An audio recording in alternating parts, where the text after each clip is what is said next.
பயனாளர்கள் அனைவருக்கும் இனிய வணக்கம். இன்று 2025 வருடம் ஏப்ரல் மாதம் 10ஆம் தேதி, குரோதி வருடம் பங்குனி மாதம் 27ஆம் நாள் வியாழக்கிழமை. இன்றைக்கு என்ன விசேஷம்? பிரதோஷம். யாரை வழிபடலாம்? சிவபெருமானை வழிபாடு செய்து வர கர்ம வினைகள் குறையும். இன்று யாருக்கெல்லாம் புதிய அனுபவம் கிடைக்கும்? பார்க்கலாம் வாங்க. மேசராசி அன்பர்களே, சிந்தித்து செயல்படுவதால் நன்மைகள் உண்டாகும். விலகி சென்ற உறவுகள் மீண்டும் தேடி வருவார்கள். நண்பர்கள் மூலம் ஆதாயம் ஏற்படும்.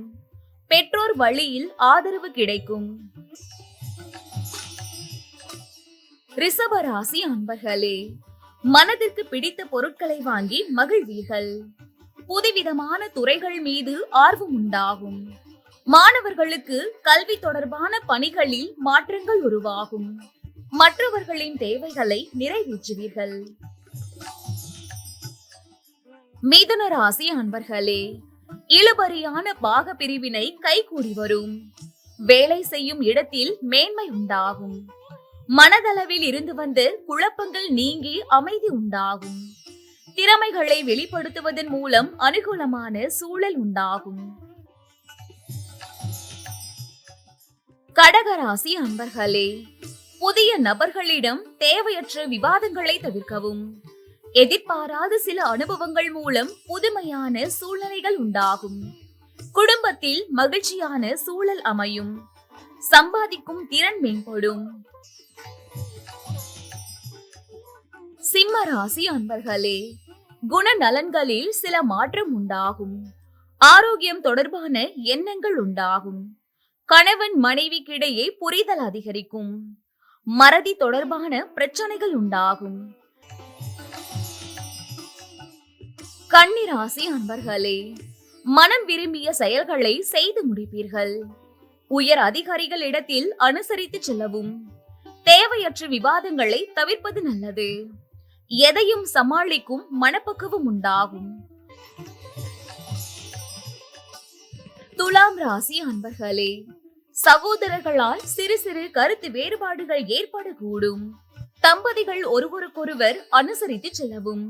நட்பு வட்டம் விரிவடையும். பொன் பொருள் சேர்க்கையில் கவனம் வேண்டும்.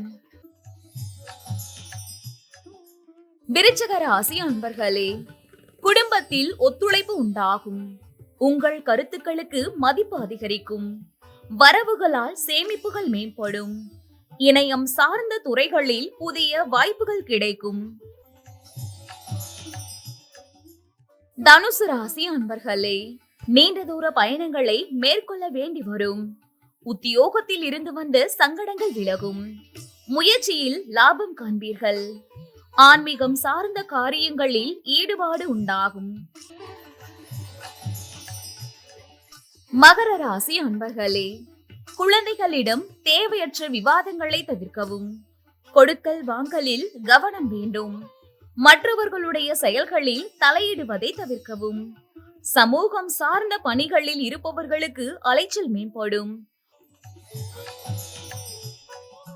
கும்பராசி அன்பர்களே, சவாலான பணிகளையும் சாதாரணமாக முடிப்பீர்கள். குழந்தைகள் மூலம் மதிப்பு உயரும். துணைவர் வழியில் நல்ல செய்தி கிடைக்கும்.